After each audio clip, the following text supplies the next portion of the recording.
안녕하십니까. 오늘 5일 한국노동연구원이 발간한 자영업과 자영업 정책 보고서를 이렇게 보면요. 정말 이게 참혹합니다. 5일날 오늘 한국노동연구원이 발간한 자영업과 자영업 정책 보고서를 보면 정말 이게 심각합니다. 이 정도다 자영업이 어렵다 이런 이야기를 많이 들어봤는데 실제 통계가 정확하게 나오잖아요. 요즘은 이게 모든 게 카드로 쓰기 때문에 탈세도 못하고요. 매출을 속일 수도 없죠. 요즘은 이게 모든 게 다 카드로 하지 현금 결제가 거의 없거든요. 따라서 이게 거의 정확하다 이렇게 보면 될 거예요. 지금 이제 한국노동연구원이 발간한 보고서에 따르면 지금 영업이익이 1,000만 원 이하 2023년입니다. 이것도 작년 올해도 아니에요. 더 어려워지는데 2023년 기준 영업이익이 1,000만 원 이하 사업체 비중이 47.7%다. 47.7%면 이게 절반 정도가 영업이익이 1,000만 원 1년에 안 되니까 그러면 이게 월 100만 원도 안 되는 게 절반이다.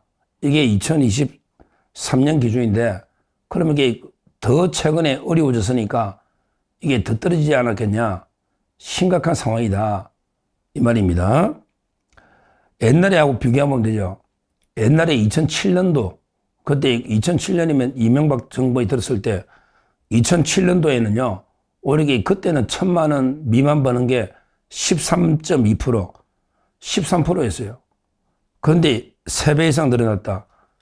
아니 20년이 지나면 물가도 오르고 소득이 늘어나야 되잖아. 근데 2007년도에 1,000만 원 이하 버는 게 13%밖에 안 됐는데 근데 2023년에 어떻게 1,000만 원 이하 버는 게 47.7%로 3배 이상 늘어났냐. 아니 물가 상승이나 돈의 인플레를 안 따지더라도요.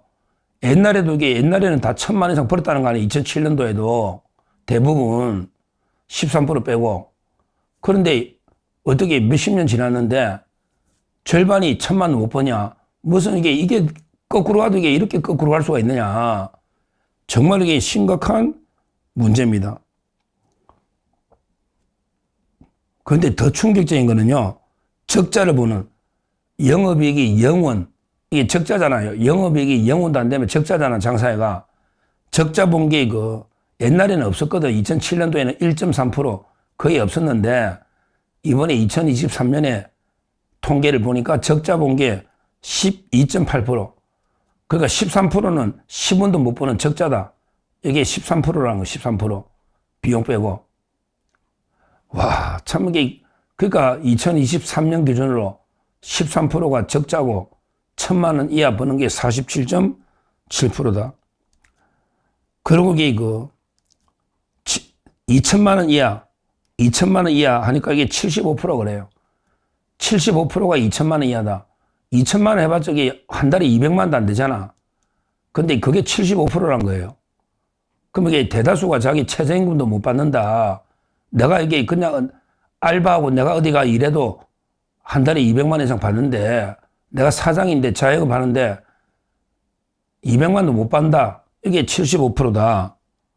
이 말입니다. 심각한 이게 문제다. 현황이. 근데 이게 2023년이니까 최근에 2, 3년 사이 더 나빠졌기 때문에 더 이제 심각하다. 이렇게 봅니다. 자, 그러면 이게 왜 이렇게 적자를 보고 영업이익이 급감했느냐? 이게 이제 이중고죠. 근데 매출 감소도 있지만 매출 감소보다 더 큰 게 비용 증가다. 이렇게 분석합니다. 물론 매출이 감소한 것도 있죠. 옛날보다. 가면 매장에 사람이 없잖아요. 매출 감소도 있는데 더 큰 거는 이제 비용 증가다. 특히 요즘 이게 플랫폼 기업이니까 전부 이게 다 플랫폼으로 예약하고 주문하고 이게 광고를 해야 되기 때문에 거기 플랫폼에서 광고할 때 광고비라든지 실제 떼가잖아, 수수료. 이런 이게 수수료나 광고료 이런 게 없던 게 많이 떼가는 거. 이게 비용이 늘었고요. 새로운 비용이 늘었다 이거지. 옛날에 없던 새로운 비용. 플랫폼 경제가 되면서 수수료나 광고료도 내렸고요. 그 다음에 전통적으로 비용 드는 게 인건비, 재료비, 임대료 이런 게 늘었고 그러니까 이제 그 죽을 지경이죠. 매출액은 그만큼 매출액이 그만큼 안 드니까 매출액도 문제지만 비용 중에 그 전통적으로 드는 인건비나 재료비, 임대료 거기다가 이제 그 새로운 플랫폼 경제, 새로운 그 비용으로 수수료나 또 이게 광고료가 늘었다 이 말입니다. 이러다 보니까 자영업자들이 그 급감하고 있죠. 요즘에 문 닫고 있는 이런 게 많이 나와요. 실제 2017년에 자영업자가 2017년에 564만 2천 명이랍니다. 2017년에 564만 2천 명. 그러니까 우리나라 전체 인구 중에 10%가 넘죠. 564만 자영업자 많은 거예요. 근데 작년에 2024년, 재작년에는 이게 그 줄어가지고 515만 3천. 그러니까 이제 그 거의 아마 49만 명이 줄었네요. 와, 자영업자가 얼마나 어려우면 망하고 줄은 게 거의 한 7, 8년 사이에 2017년에 564만 2천에서 2024년에는 515만 3천 명으로 거의 아마 이게 그 49만 명이 줄었다. 이런 데 그 충격적인 통계입니다. 참 이게 이걸 어떻게 해야 되느냐. 준다는 말은 이게 그 창업회가 망했다는 거잖아요. 결국에 청년들이 많이 망해서 그 청년들이 자영업 한다고 20, 30대 빚내가 하다가 그냥 돈 다 날리고 망하니까 결국에 그 숫자가 줄고 있는데 여기에 대해서 근본적인 대책을 좀 세워야 되는데 이게 없어요. 이게 문제예요. 근본적인 이걸 지금 이재명이는요. 이렇게 어려운데 이재명이는 계속 그냥 지역화폐로 돈 뿌리면 된다고 생각하잖아요. 그게 아니거든요. 지역화폐로 돈을 뿌려봤자 그거는 그냥 일시적인 미봉책이고 은발의 오줌 누는 일시적인 미봉책에 불과하고 근본적으로 해결이 안 되는 거예요. 안 되는 거예요. 제가 볼 때는 자영업 비중이 아직도 높아요. 지금 그냥 피눈물 흘리면서 문 닫아가 많이 줄었는데 그래도 비중이 높아요. 그럼 왜 자영업 비중이 높으냐? 양질의 일자리가 없기 때문이에요. 일자리가 없으니까 어쩔 수 없이 자영업 하는 거죠. 그러면 어떻게 한다? 양질의 일자리를 많이 만들어주면 되는 거예요. 그러면 그쪽으로 돈을 써야지 근본이 해결이 되죠. 그러면 어떻게 한다? 대기업들은 이미 자동화 로봇 이러다가 대기업은 더 이상 고용 창출 효과가 별로 없어요. 이미 대기업들은 자동화되면서 현대자동차나 기아차도 노조원이 급감해가지고 지금 노조원이 사만이 무너진다 뭐 이러고 있잖아요. 노조 전임자들 활동비도 못 준다. 그러니까 대기업은 이미 로봇으로 대체되는 이런 데 상황이거든요. 그러니까 이제 노동 집약적인 이런 중소기업들을 많이 육성을 해야 됩니다. 중소기업 중에 보면 직원이 한 500명 정도 되는데 매출은 그렇게 안 큰 이런 중소기업들이 많이 있거든요. 그럼 고용 창출이 엄청나게 되잖아요. 이런 그 중소기업들을 집중 육성을 하는 거죠. 지원하고. 그러고 고용 창출하면 메리트도 주고 이래가지고 이쪽으로 계속 그 청년들을 유도해야 되는 거예요.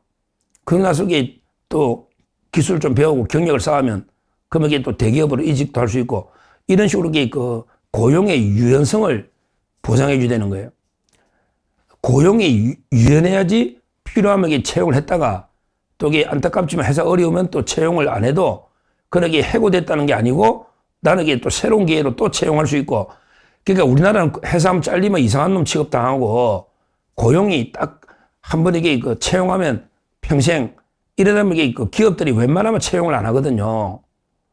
그러니까 결국에 고용을 유연하게 해고나 채용이 유연하게 자유롭게 해주면 기업들이 필요한 많이 채용하고 또 부담 없이 그만두면 또 재충전해가 다시 다른 데 또 취업하고 이런 식으로 돼야 되는데 우리나라는 완전히 강경 이런 좌파 기종 노조 때문에 완전히 막혀 있거든요. 고용의 유연성이. 그러다 보니까 고용이 안 느는 거예요. 그래서 제가 생각하는 거는 일단 그 고용 창출력이 큰 중소기업들을 집중 지원해주고 육성해야 된다. 중소기업이 강해야 나라 강해지는 거예요. 중간층이 강해야 나라 강해지듯이 대기업 몇 개만 지금 이끌어가는 이 구조는 안 된다 이 말이에요. 그리고 두 번째는 중요한 게 고용의 유연성을 해줘야 되는데 지금처럼 이게 뭐 노란봉투법이나 이런 게 기존 노조 강경 이래서는 안 된다 말이에요. 고용이 유연해야만 이게 고용 창출도 되고 또 이게 기업들이 활동이 자유로워야 되는 거예요. 그게 바로 이게 저는 두 번째 중요한 일자리 창출에 중요한 문제라 봐요. 그리고 이제 세 번째 하나 더 본다면 자국의 유망 기업들이 우리나라로 들어오도록 유치를 해야 되는 거예요. 그렇잖아요. 지금 이게 외국의 대기업들이 한국에 와서 사업을 안 하려고 하니까 이게 문제예요. 지금 제가 저번에 한번 통계했지만 우리나라 이게 외국계 기업이 그나마 이게 좋은 일자리거든요. 외국계 기업이 그래도 이게 연봉도 높고 좋은 일자리인데 외국계 기업이 투자를 안 하고 따라서 이 고용이 제로고 이렇게 축소해서 떠나려는 거예요. 외국계 기업이 거의 한 명도 안 뽑는 게 지금 60%가 넘는다. 한 명도 채용 안 하는 게 채용 줄이는 데도 많고요. 그렇게 틈만 하면 한국을 떠나려고 하는 거예요. 그러니까 이게 우리 고용이 엄청나게 어려워지는 이런 상황이에요. 결국 이 근본적으로 자영업 문제가 해결되려면 이게 지금 보세요.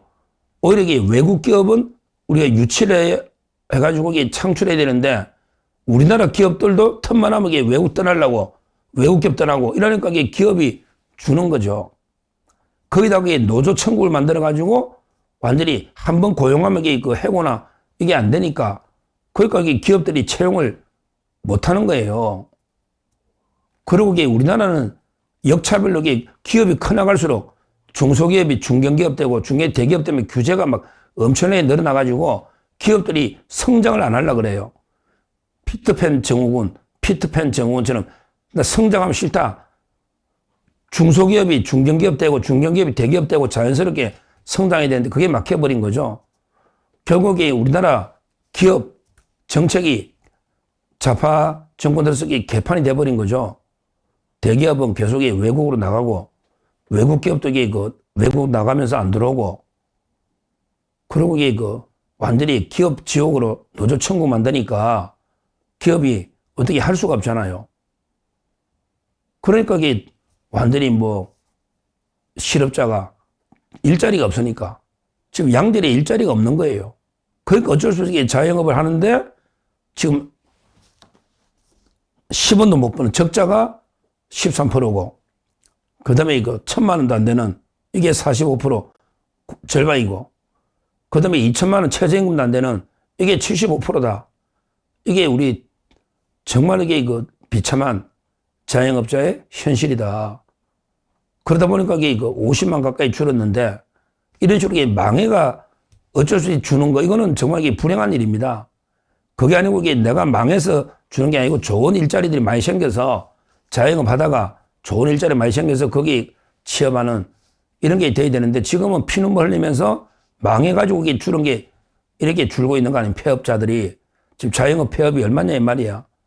정말 이게 심각한 문제고 이걸 이재명이는 이걸 한 번도 이런 이야기를 제가 하는 걸 들어본 적이 없습니다. 우리 이재명이 10개월 동안 우울한 이야기 들어본 거 있습니까? 맨날 이게 생리대값 내리라, 설탕, 부담금 설탕값 내리라, 어쩌고 저쩌고 매일 이게 자기 공소 취소하고 또 이게 검사들 불러 청문회 맨날 이런 짓만 했지 한 번도 이게 우리 기업이 어렵다. 우리 자영업자가 어렵다. 따라서 이 어려움을 어떻게 극복할까? 이런 게 회의를 하는 걸 한번 본 적이 있습니까? 한 번도 없잖아요. 누가 보면 이게 우리나라 지상 천국인 줄 알 거야. 이재명의 지지율 보면 65, 66 누가 보면 이게 우리나라가 지상 천국인 줄 알 거라고. 저는 이게 자영업자들 중에 이재명이 지지하는 사람이 있다면 이해를 못 하겠어요. 없을 겁니다. 이 여론조사를 못 믿는 게 이거예요. 한번 생각해 보세요. 500만이 넘는 자영업자가 그 중에 75%가 최저임금도 못 버는데 그런 사람들이 이재명이를 지지한다? 믿을 수가 없잖아. 그거는 그냥 자포자기 하니까 여론조사도 전화도 안 받는 거죠. 겉으로는 게 저는 엄청나게 분노하고 있다. 이렇게 봅니다. 그렇잖아요. 자영업자들이 볼 때는 최저임금 막 올리고, 이게 부동산에 임대료 올리고, 이재명이가 잘한 게 뭐 있겠냐고. 하여튼 좌파 정권이 다 최저임금 올리고, 그렇잖아요. 임대료 부동산 값 올리고, 다 올리자. 세금 올리고. 지금 좌파들이 다 그래 하는데, 이게 500만이 넘는 자영업자들만 이재명이 안 찍어도 이게 지지율이 이렇게 놀 수가 없잖아요. 뭔가 이게 저는 잘못됐다. 이렇게 봅니다. 하여튼 우리 국민의힘은 이런 이게 자영업자의 피눈물을 우리가 닦아주는 외면해서는 안 돼. 이런 정치를 펴야 됩니다. 자영업자들이 진짜 지금 어려운 게 뭔가, 뭘 지원해 줘야 되나, 또 이게 어떻게 이걸 근본적으로 해결하느냐, 그러기 위해서는 이게 어떻게 바뀌어야 되느냐, 이걸 대안을 제시하는 이런 이제 정책을 많이 내놓고 이걸 이게 그 국민들께 널리 여론전 알려야 된다. 이렇게 보고요. 하여튼 저는 자영업의 비참한 현실은 여러 번 방송했는데 오늘 나온 통계가 충격적으로 최저임금도 안 되는 게 75%다. 최저임금. 적자가 13%다. 그러면서 그 원인도 이야기했죠. 새로운 비용이 많이 들더라. 기존의 비용보다. 또 이게 플랫폼 비용이 많이 들었다. 이 말씀을 드리고요. 이걸 이게 지금 망해가지고 자동적으로 줄어드는 이렇게 하는 게 아니고 경제의 구조를 완전히 바꿔야 된다. 가장 핵심은요. 좌파 정책을 떠도곤치 가지고 기업하기 좋은 나라 만들어주고 그다음에 노조가 판치는 노조가 기득권으로 완전히 노동의 고용의 유연성을 막아버리면 일자리 창출이 안 되거든요. 이걸 이게 깨야 됩니다. 이 노조의 기득권을 혁파해야 됩니다. 그래서 이게 기업하기 좋은 천국. 그러면 이게 노동자들 좋아요. 노동의 유연성 되고 이하면 좋아요. 그러니까 싱가포르처럼 이게 자유로운 기업하는 그러면 이게 전 세계 기업들이 한국을 다 이게 들어온단 말이에요. 이런 식으로 이게 활력을 살려야 됩니다. 지금 들어가면 이게 저는 못 버틴다 봐요. 지금 들어가면 이게 몇 개 대기업만 살았는데 대기업은 외국에 투자하고 중소기업 다 죽고 외국 기업은 다 이게 투자를 안 하고 틈만 보면 나가고 거기다가 이제 강성 기득권 노조만 완전히 노란봉투부 판치고 이러면 이게 우리나라는 희망이 없다. 저는 희망이 없다 봐요. 이대로 가면 이게 나라 진짜 미래가 없다. 이렇게 봅니다. 하여튼 제가 말한 활력이 넘치는 창의가 넘치는 자유가 넘치는 이런 게 그 경제가 돼야 되는데 하면 된다는 게 우리 옛날에 박정희 대통령이 하면 된다. 한가하게 이런 게 넘치야 되는데 지금 상황이 우리나라는 완전히 뭐 좌절, 절망, 포기 여기에 빠져버린 거예요. 우리 청년 세대들이. 이래서는 이게 나라 미래가 없다. 이걸 제가 간곡하게 호소하고요. 정말 이게 근본적으로 빨리 이재명 정권을 교체 안 하면요. 정말 이게 심각하다. 이렇게 봅니다. 우리가 완전히 우파 정권이 들어서서 경제 체질, 경제를 이렇게 근본적으로 뜯어고쳐야 된다. 이렇게 말씀드립니다. 감사합니다.